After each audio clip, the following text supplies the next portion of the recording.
Welcome to Frickety Frack, We Do Talk Back. Thank you for joining me in this episode. My name is Patrick, and I'm Frack. Frickety Frack, We Do Talk Back is a show where I discuss different aspects of fandom and how they relate to the gospel. So we're going to be going through an episode of Bleach, 1,000-Year Blood War, and connected to a lesson from the Bible. I'm going to be continuing studying 1,000-Year Blood War until the conclusion of this season.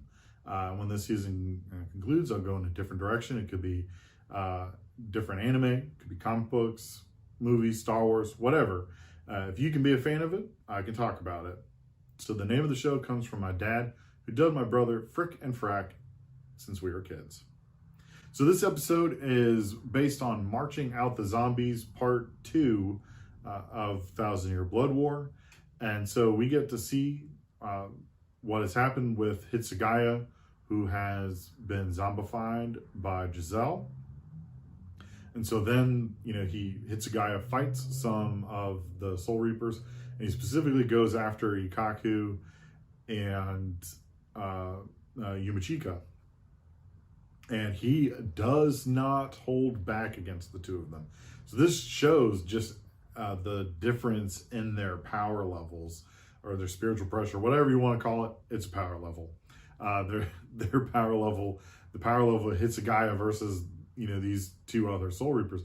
Now Ikaku has Bankai. Now he hasn't used it, but Hitaga didn't use his Bankai at all against them. And Ikaku has released his Shikai, and Yumachika tries to fight too, and it's just bad all around. And so it's one of those interesting things where we see what happens when our protagonists, our heroes, and everything, they don't hold back. And so that's I always love seeing this in combat and different things, especially like when you think of Superman, who is so powerful. His strength is, beyond measure. And he hardly ever cuts loose. It's one of my favorite scenes in the Justice League Unlimited show, where he says, I can finally cut loose. And he beats up on Darkseid from the Justice League Unlimited show. It's just great. Honestly, I wish it had been the whole episode, the whole 30 minutes of that episode. But no, it was just a few snippets of it. But anyway, so it's one of those great things. So as those two are taken out, Mayuri steps in. Those two fight just a bit.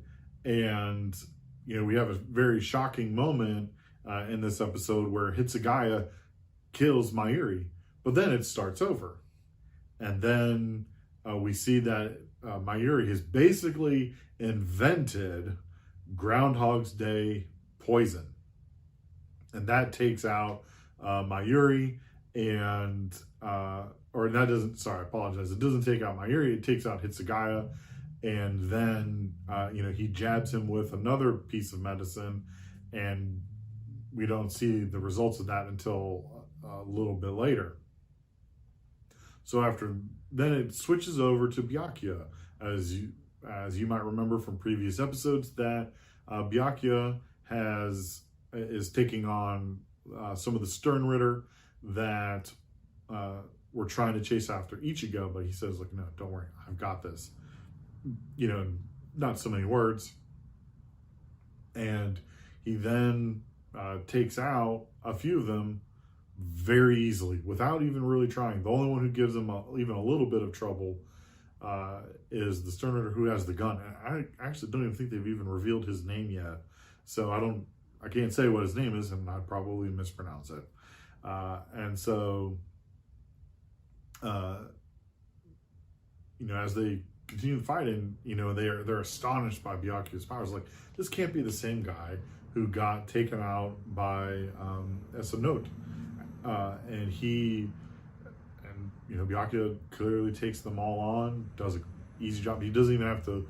He goes into Bankai only really to take on the final Stern Ritter who has the gun, and really probably didn't even need it then. But I think he just he did it. It was a great moment, and to be able to design it. But then Pepe comes, and he is very disturbing. He's a lot like he gives the same creepy vibes as Gluttony does from Full Metal Alchemist. And it just, he's gross. He wears a diaper. Ugh, not a fan of it. But that's when, Byakuya finally has a little bit of trouble. Because Pepe's power is able to, if he shoots you with a little heart, then, he's able to take you over. So we see Byakuya having trouble with Pepe. And it wasn't until the intervention of Mayuri does things kind of turn around, because Byakuya is forced to fight Hitaga, and then, and continuing that fight, and then he has to fight his own Zanpakuto, which is a great reminder that Zanpakutos have their own souls. But he finally, things turn around when Mayuri had taken over the other zombies that Giselle had taken over that are of extreme power. Giselle had taken over 2 more captains and a lieutenant, and Mayuri, takes them all back under his control. And so between their aid, Byakuya is, Pepe is finally able to be beaten back, and then he's taken out by one of his fellow Sternritter that, wasn't too happy that he had targeted them as well. He was, for someone who had the power of love, he was not a very kind person. And so between that and then what Mayuri did, that leads into our biblical theme from Leviticus. All right, so here's what it says. And so I'm reading Leviticus chapter 17, verse 11. For the life of the flesh is in the blood, and I have given it for you on the altar to make atonement for your souls. For it is the blood that makes atonement by the life. So here's the really interesting thing. So back in Leviticus, when this was being written down, the idea behind forgiveness of sin was centered around sacrifices. And so blood was required to be spilled to pay for the sins of the people of Israel. And it wasn't until Jesus came and died for us with it and shed his own blood for each one of us that this started changing. And then also the destruction of the temple in 70 AD also made the people of Israel have to shift on how they practice this. And so, but then we've come to understand that Jesus was the one who paid for the atonement that we needed for our sins. And so I was thinking of this verse, and I know I'm going to be kind of a little bit all over the place a little bit, and I do apologize. But Byakuya and Mayuri, they have 2 very distinct views on the preciousness of life. Now, Byakuya, if a soul reaper were to die in service of the soul society, then that was what they're supposed to do. Mayuri believes is like, well, they can be used in death. We should use them in death, and that should protect the soul society that way. And Byakuya is not happy with what he has done. Byakuya views that their lives should be precious, but they should be honored that they have died in honor of this. So it's one of those things where it's like, okay, how do we reconcile this? And so obviously this will probably be dealt with more in the next episode. But it's one of those things that we have to look at and think about, well, what do we do? And so this for me is a reminder of just how precious life is.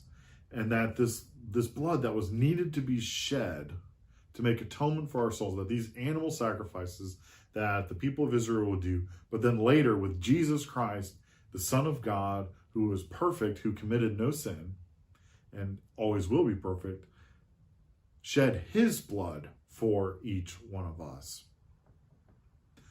And he did it for everyone, even the people who deny his existence, who say that Jesus really wasn't the Son of God, or Jesus was just a good person, he was a good teacher, or say Jesus didn't even exist at all, he was made up.